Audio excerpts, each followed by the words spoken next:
Welcome to the Daily Dose of Derm podcast, your go-to podcast for all things dermatology. I'm Dr. Mohiba Tareen, a board-certified dermatologist and the founder of Tareen Dermatology. Join us as we dive into the fascinating world of skincare, beauty, dermatologic treatment, and how to enter the world of derm. Whether you're a skincare enthusiast or an aspiring medical professional, this podcast is your daily dose of knowledge and inspiration. Get ready to uncover the secrets to healthy skin and discover how to make a meaningful impact in the field.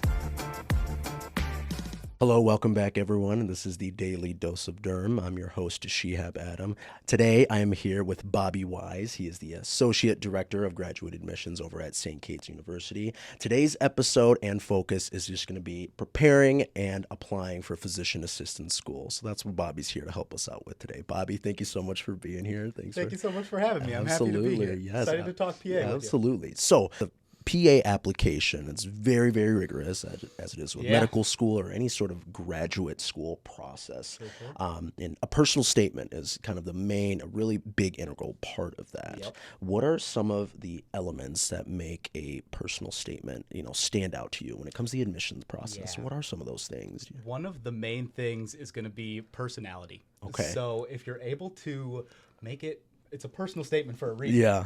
So if you're able to shine light on who you are as a person, that's really what admissions teams are going to be looking for. Incredible.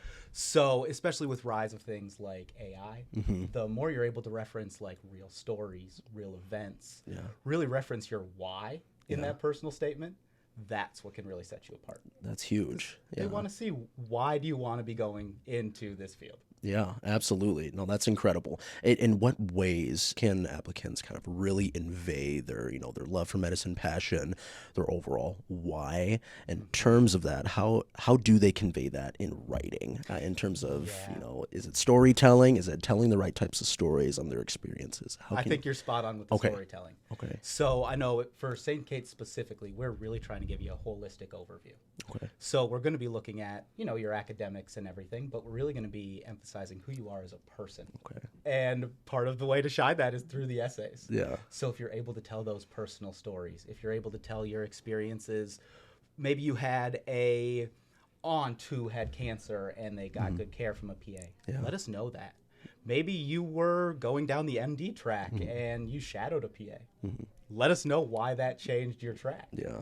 So the more personal it can be in those personal statements, the better. That's incredible. Because a lot of these universities, when you get to the interview portion, they're going off of those personal statements. Right. So if there's things in there that you're passionate about, they'll be able to talk about that with you and see it. Yeah. If there's things that maybe you're not as passionate about, they'll come up too. That's incredible. Okay. So keep that in mind. Very helpful. Yeah, very, very helpful. So That's as you're really good writing to know. those personal statements, know that they will also inform the interview process. Yeah. What are some of the pitfalls you often find, applicants getting into? What are some of those things? Too generic. Okay. I know a lot of people that are going into the PA field or the medical field in general, they want to help people. And a lot of students struggle with articulating what that means to them. Gotcha. So as you're writing, and if that is you, and you do just want to help people, elaborate on that. Yeah, okay. So it kind of goes back to what we were talking about. Yeah. Really write your why. Absolutely. Okay. Some other pitfalls would, when you're looking at essays, a lot of applications have specific to the program essays. So something like, I know for St. Kate specifically, it's what would you look for in a PA student that you're looking to hire? Make sure to answer the question. Yeah. Yeah, that's a big part of it, yes. A lot of students will talk around the question and maybe miss some of the absolute important parts of the question that we're looking for. Right, okay. So I think that's some of the biggest downfalls is not quite hitting the question and maybe being a little bit too generic. Gotcha. Okay. Really good to know. Okay. So personal statements and then the interviews. The interviews, again, another very integral part. What are some of the most important things, I guess, from an admission standpoint? What are you wanting to see? Is it more of the personality when you're interviewing someone, you're face to face with them? What are some of the things you're still kind of maybe evaluating at that point? Yeah. So personality is definitely going to be a big factor and knowledge of the field. Okay. So like we were talking about with the essays, that's going to be part of what informs these people what to ask you. Yeah. Okay. So there are going to be the standard questions of why the PA field or just your why. You know, just the generic questions that you're expecting. But then the teams are going to kind of tailor a couple questions to those essay statements. So that's going to be some things that can really help you in the interview process. Yeah. It can also, if you aren't as elaborate in Right. your answers in those personal statements, it can also not let you shine through as much. Gotcha. So some other things, they'll also ask you a little bit of general knowledge about like, what do you think a PA is? So they can evaluate. Do they know the field? Are they familiar with what this is going to be? Or have they just watched a lot of TV and think being in the medical field is fun? Right. Yeah. Not based off of Grey's Anatomy or something. There you right. go. Like knowing that that distinction with reality. Believe yeah, it or course. not, there actually are students that reference that throughout their personal Oh, statements and goodness. things. Okay. Yeah. So if we're talking about pitfalls, Don't put that. yeah, don't say Grey's Anatomy. You heard it here first, folks. Do not mention anything about Grey's Anatomy, please. That's awesome. Overall, are there any strategies you can recommend for applicants in terms of, stepping into the interview process? Anything that you maybe, found that was helpful for, some students when they went through it, or what are some things that you, recommend, advise? Start early. Okay. So the cycle is typically from late spring, so April until, for us, it's August. Some will go later. Gotcha. The sooner that you can start that application, the better. The better. Okay. So let's say you're struggling getting a letter of recommendation. If you start in April and the deadline is August, Right. you have time to work on that. For sure. Let's say there's a hang up with your transcripts. There's time to work on that. For sure. There's time to ask questions of universities. So let's say you're looking at St. Kate's and 3 other schools. It gives you the time to go over their specific application. Gotcha. Gives you time to learn their specific way that they'll go through the whole admission cycle. So starting early is probably my primary advice. Beyond that, let people in your life know. Okay.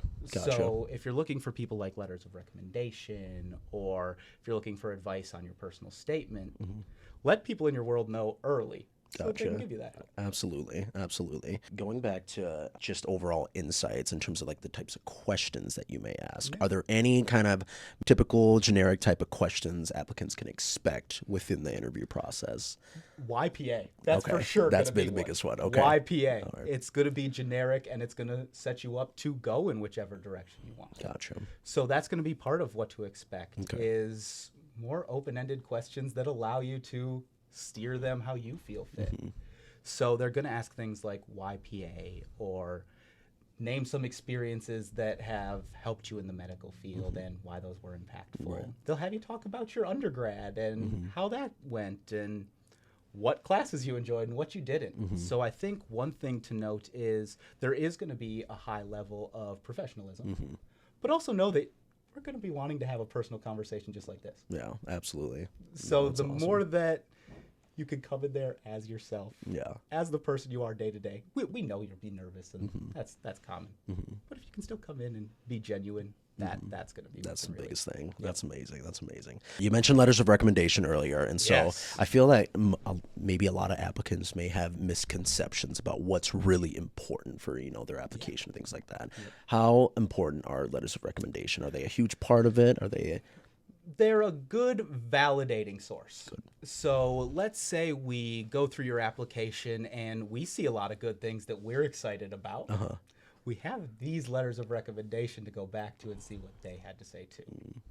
So that's going to be really what it's for. They do hold a decent bit of weight, but the main thing that PA programs are going to look at is who you are, your why, your skill sets, experience, your work history. Just they're going to be looking more at who you are as a person. Amazing. Letters of recommendation are more just validating sources. of Amazing. things. Okay. In terms of that type of criterion, like Yeah. what they should look for with those letters of recommendation, what are some of those things that you advise, applicants to look out to or reach out to for those Yeah, recommendations? That's the perfect question. So people that know you. Okay.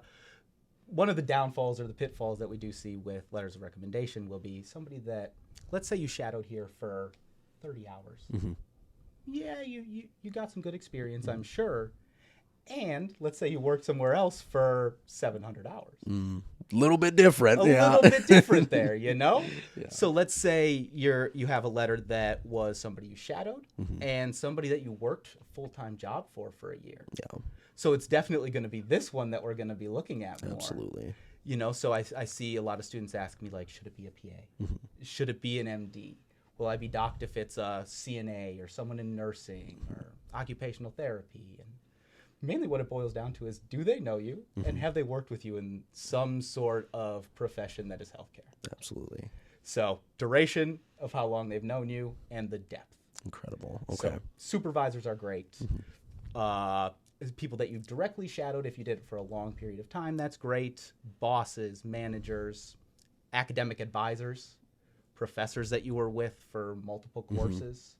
So there's a lot of different avenues. Yeah. But at the end of the day, the depth of how well they know you is really going to be incredible. That's awesome. That's great advice. I mean, not only for just those out here, but for me specifically. So Good. thank you Good. so much. Thank you so much. In terms of how applicants, convey themselves, whether it's in the, personal statement, whether it's requesting an evaluation from their letters of recommendation, what do you find to be the best way for people to reflect their work ethic and their overall application in a positive light? Those personal statements, it all really does kind of come back to that. So the CASPA application has a lot of great info in there. Okay. So it'll have all of your experience. So it'll have a bunch of different tubs that you can put your experience into. Okay. It'll have a bunch of different ways to list your academic achievements.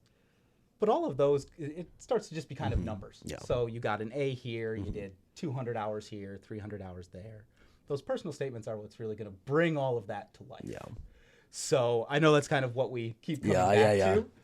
But all the other stuff, you've really laid the groundwork as an applicant. Good. So if you've gotten the experience, you've gotten the degree, that's all there. We're going to see that. And most candidates are going to have that. Okay. So the difference maker is definitely those personal statements to bring all of that to life. Amazing. Because somebody might have gotten more in-depth experience in their 2,000 hours than somebody who did 5,000. Right. If you're able to articulate that, it can really tip those scales. Amazing. Just going to just overall, again, advice for, maybe someone who has begun the application process, someone who's in the beginning stages of it, just thinking about physician assistant school as a whole. Do you have any, holistic pieces of advice for anyone, wherever they're at with their journey with that? Any pieces of advice for applying for physician assistant school? First bit of advice would be patient. Okay. So it's a long and rigorous process, and part of that is built in. So I know, speaking for St. Kate specifically, we have many faculty members that were students prior that went through 3, 4, maybe even 5 cycles to get accepted. Wow. And that's kind of to be expected in the PA field. And so one thing to do is remain patient in those periods and resilient. So like if you, let's say you don't get in your first year and you continue to build that experience and maybe you take an extra course or you volunteer in a different area that you haven't seen before. Then next year you get to apply, and a lot of PA applications will ask, have you applied before? What have you done since then? Yeah. And they will really emphasize, what did you do in that past year? Incredible. Because a lot of students will, PA students, MD students are used to performing highly. You're used to being top of your class, doing well, and it can be hard to sometimes get that possible rejection of, hey, maybe next year. And in the PA MD field, that is quite common for the first year applicant. Yeah. And so my main advice would just be, don't take that as a knock on you. No, it's part of the field. No, it's part of seeing if you're resilient, part of seeing that commitment. So there definitely are students that get in their first year, but I'd say the momentum really starts to catch up in that second, third year. It's common. It's pretty common. There you go. Okay. And just think, if you're doing a role, like let's say you're working full time at a Durham office, if you don't get in one year, come the next year, you're coming back with 1,000, 2,000 more hours. Yeah. So just by continuing the same things that you're doing, if you are passionate about it, you'll naturally build this application that eventually you'll be getting in. No, it's incredible. So stay resilient and patient. Okay, amazing. You quite literally answered the last question I was trying to ask you, just how do they stay resilient and authentic throughout the application process. I guess I want to I really just want to personalize my own questions here. Maybe we can right add ahead. in. Just fire away. Yeah. How integral, 'cause I know a lot of, me included, a lot of other people who are applying for the PA, how integral is like, getting volunteer experience on? Is that, something that's really should be emphasized on the application process? Is diversifying volunteer experience Diversifying important? experience, Okay. period. Okay. So I don't want to emphasize the word volunteer just because we want people to get paid too. Right. So Yeah. don't emphasize shadowing and volunteering over a job because it's altruistic. Right. Okay. We know that you need to make money. We totally understand that. Okay. So just know that a job will be looked at just the same.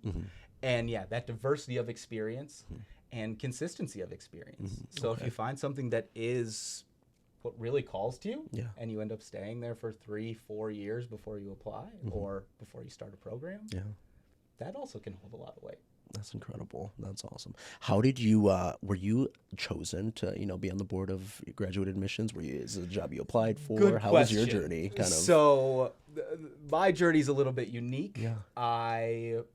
In undergrad, I got this great opportunity to work with international students. Amazing. And they would come over, be temporarily admitted into the university, right? And then they'd have to pass a proficiency exam to get accepted to universities at large. So I would train them in on how to speak English and then help them with applying into programs. And I did that for all 4 years of undergrad. I was running the tutoring center, so it was a great experience. I had, 12 to 25 students each semester. Amazing. I got to work with, all of these great young students that wanted to teach all these different cultures. And so I was going to school for international business and marketing, graduated and went out into the marketing world and realized that I missed the thing of seeing those students pass the test each semester. Like there's something more satisfying there's something about that. tangible to that. Having people at the holidays thank me because they get to go home and tell their family that, hey, I get to stay in the States because I get to go to whatever program I want. Like that started to be something that I sought once I graduated. So I went back to school for educational psychology. So I have a master's in educational psychology. Amazing. And for about 3 years, I was doing marketing for higher ed. Nice. So we'd be hired on and we would do your internet marketing, your email marketing, all your marketing we would take on in-house. Yeah. And then come COVID, I went out to kind of do my own thing and was hoping when I finished my master's to end up on a campus.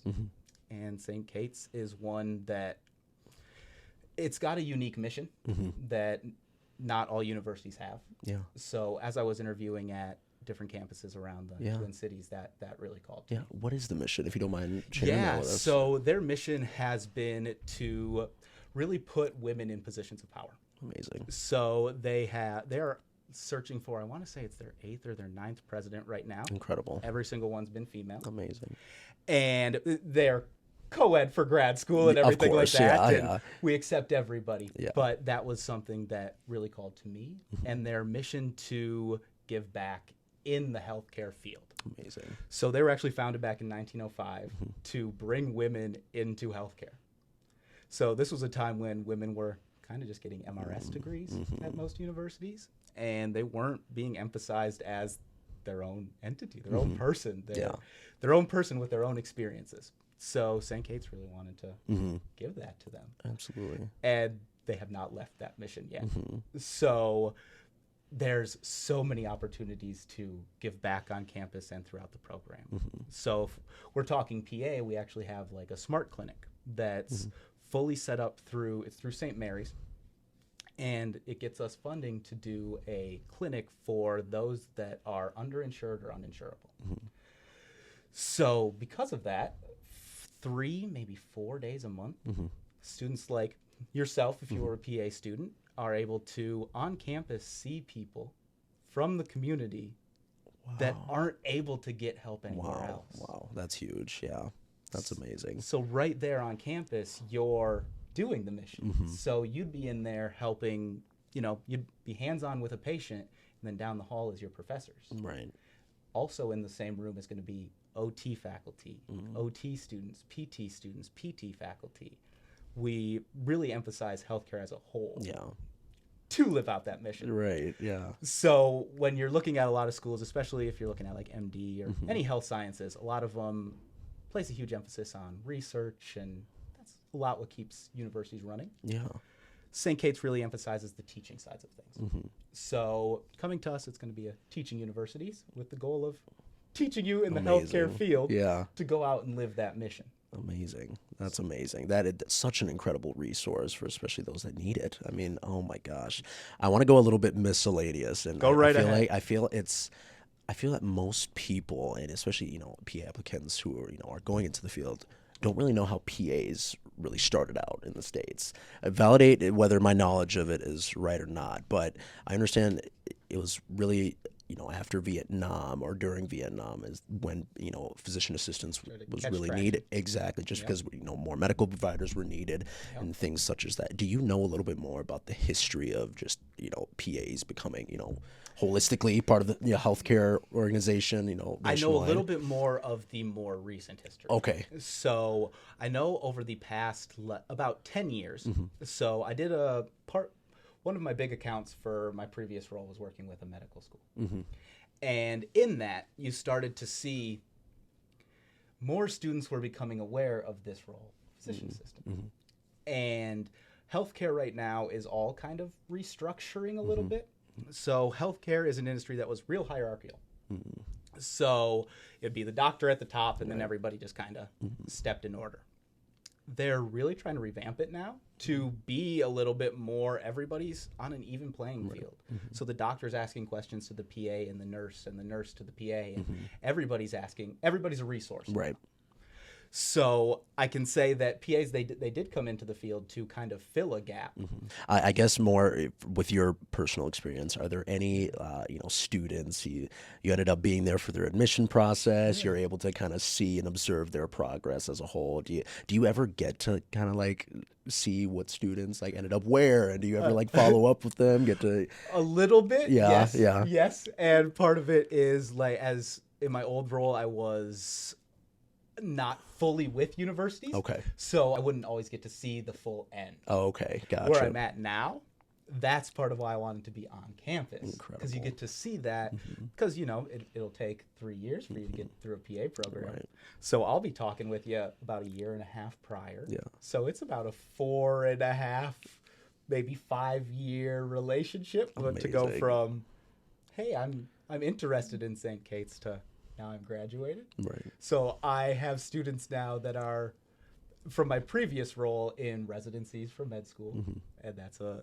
cool feeling to see. That's amazing. That's incredible. Yeah. I have some friends that have actually went to different schools that I have been affiliated with. And that's a fun awesome. experience. Yeah, that's gotta be that. Absolutely. Yeah, like me included. Like I've always felt that like my GPA wasn't like good enough, or I felt like mine was maybe on the lower end. Yeah. Is there a way in which, of course, there are so many other things within the application process that you can, almost outshine certain aspects if need be? Right. Is that, I guess you can validate me on that. Are there some things that you can, greatly improve in one area that can overall help your chances of getting into PA school? Or are there other, foundational things that really need to be embedded within the application to be, considered? Yeah, I think the main thing, if we're talking around GPA, the prerequisites are going to be mainly where we're looking. So we PA programs will usually do a overall analysis of GPA. So they're not just going to look at your cumulative. Right.